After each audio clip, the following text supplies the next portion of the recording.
So next, tackle tayong sample problem regarding sa diffraction of cantilever beams. So, ang itsura ng diffraction ng cantilever beam, kapag nasa support tayo, wala tayong diffraction dyan. Pero in general, ito yung magiging potential na itsura ng kanyang diffraction.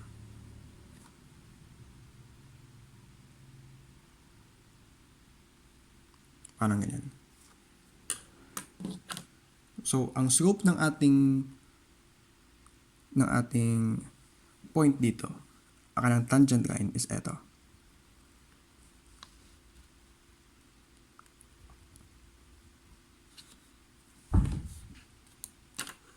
So, sa problem, ang sabi, for the beam loaded as shown in the figure, determine the deflection 6 feet from the wall. So, ang total haba na itong beam natin is 8 feet, pero ang required sa atin is 6 feet from the wall. So, if eto kalate is 4 feet, then probably mga dito yan.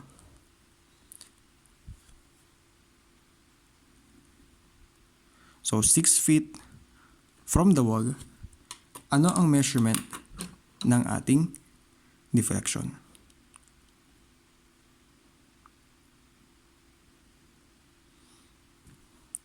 So, sa ating, sa cantilever beam, ang ating pwedeng assumption is, or rather, ito talaga yung ginagawa natin. Yung ating deflection,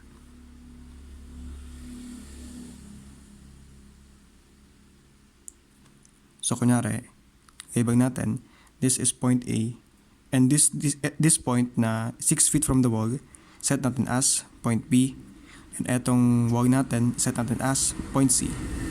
So, ito ay diffraction sa point B. So, ang ating diffraction sa point B is the same as the tangential deviation of B from or relative to C. So, ibig sabihin ng tangential deviation, how much do we deviate from the tangent line? So, ito yung tangent line natin kasi ito yung line na nag-attach sa ating support, point sa support. So, ngayon, ano yung distance natin from the tangent line papunta sa ating expected na diffraction? Ito yung ating elastic curve, ano yung distance from point B up to dito. So, ang formula for TBC or sa ating tangential deviation, for example, TBC, yan ay 1 over EI times the area from A to B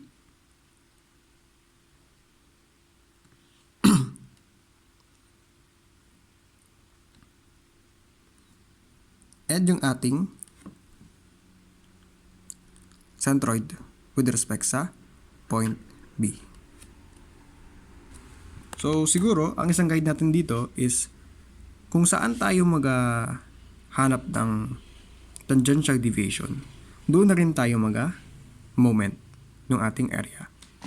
Kasi ito, based sa sample problem natin, ito is area moment or yung moment ng ating area. To be specific, yung moment center ng kinukuhang moment natin is kung saan tayo naghahanap ng TBC, ay ng tangential deviation. About what point? About point B sa case na ito. So, dyan tayo mag-moment. So, using this formula, since sa cantilever, ang tangential deviation is the same as sa diffraction natin. So, kumukuha natin to, at the same time, makukuha rin natin yung diffraction sa point na to.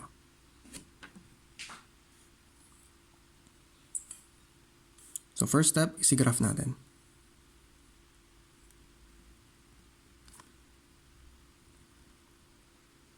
Or rather, first step pala natin is to determine first yung values ng ating reaction. Meron tayong support at C. Meron tayong moment sa C. So, siguro, nilabel natin as CR or coupled.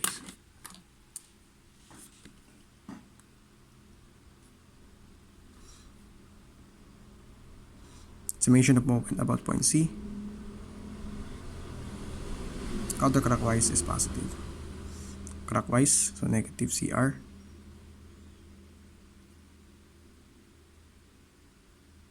Then, etong load natin is 80 times 8. Then, so ating resultant niyan is somewhere dito sa gitna.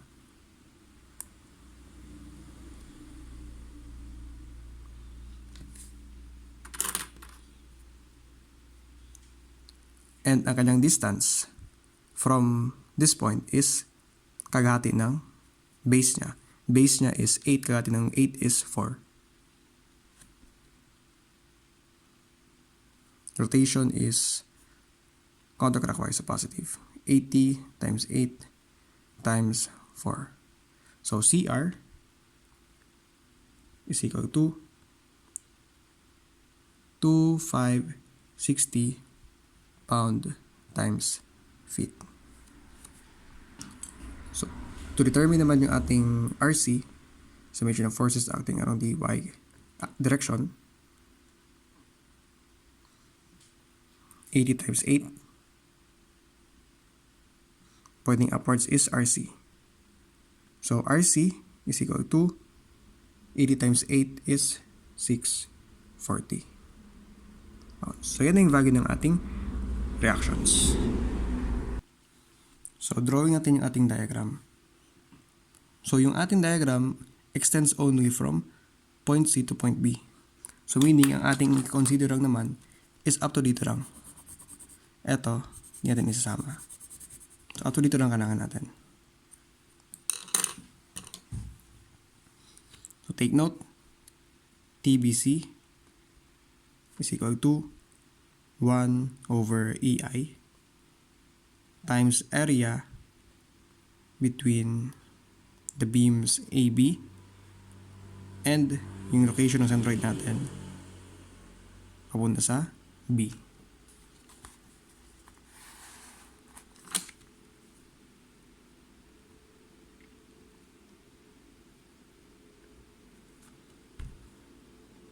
Pero first, before tayo proceed dito, i-graph muna natin.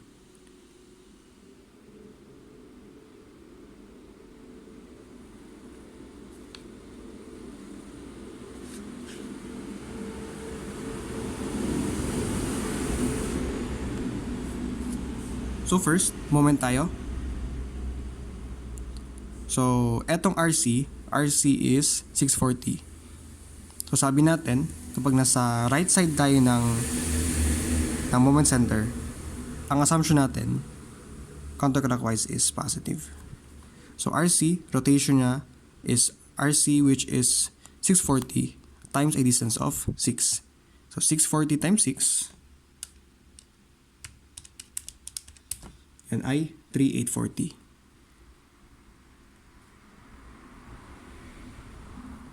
So since yan ay point load, yan ay triangle. The next naman is ating moment. Pag moment, ang kanyang area is rectangle. Ang moment natin is 640. So, from this point to this point, yan ay constant na 640. Pero since ang kanyang rotation is clockwise, ito ay negative. Negative 640. Shade natin ng konti.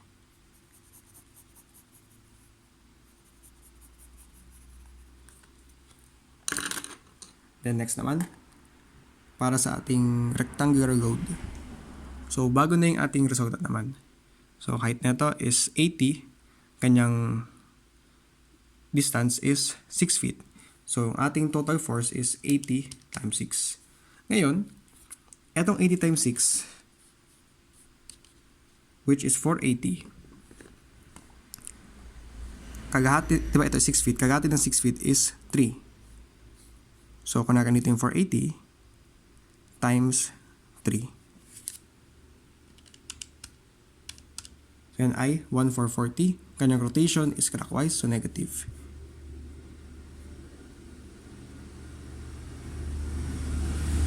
So, since ito ay rectangular, siya ay second degree. Kung dito na lang. negative 1, 4, 40, and ang kanyang graph ay spandrel.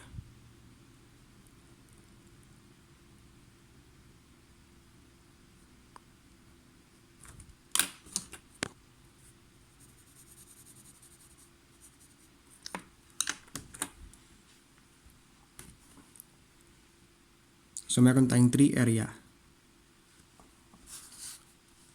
So, ating first area, 1/2 base times height kasi siya ay triangle. Ang base nito is 6. Ang height nito is 3, 840. Then, ito naman is negative. Base times height. Ang base nito is 6. Height nito is 640. Negative naman to. So, spandrel. Kung ito ang area nito is 1/2 base times height, ito ay 1/3.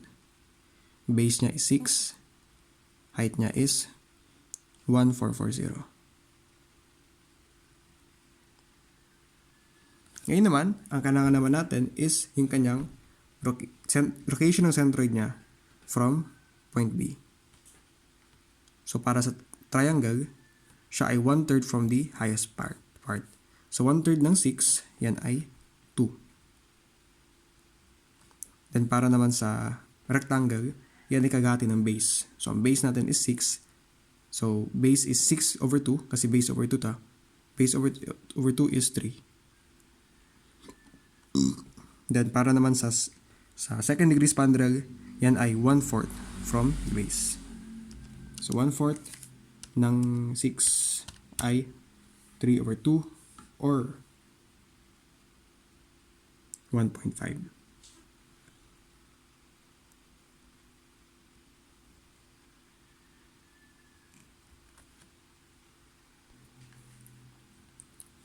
So, take note. Wait lang. So, basta, ang sagot dito, expect natin is something like ang unit niya is feet cube. So, need natin siya i-convert. So, parang sa previous problem, ang sagot, di ba, kung tayo ay naka SI unit, yan ay Newton times meter cube para sa area times XB. So, ibig sabihin, kung ito naman is naka customary unit, so something like pound times feet cube. So, ang point na naka-feet siya. So, usually naka-inches tayo. So, conversion lang naman natin, 1 feet is equal to 12 inches.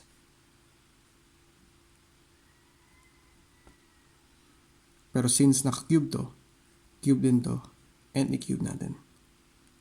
So, kapag ito ay ating decalculate, expect natin ng ating final answer for TBCI, negative 0.787968 inches.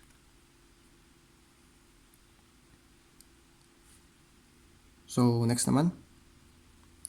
Meaning, ang value ng TBC is, eto nga, negative 0.787968 inches. Pero, kumbaga, nakaano lang tayo, absolute value. Ang need lang natin is yung actual na distance in terms of gaano kalayo. So, take lang natin is yung positive version nito. So, meaning ang ating deflection B, which is the same as the absolute value of TBC, is equal to 0.787968 inches. Yan yung kanyang distance from dito to dito. Disregarding yung sign. Kasi kung sign pinag-usapan natin, ano yung movement niya? So, from this point to this point, bumaba siya. Kaya siya negative. Pero sa ating diffraction, huwag natin isipin yung negative sign. Consider natin is yung distance. How far yung tig-deflect niya. And hindi nakasama yung direction. Ito na yung ating final answer.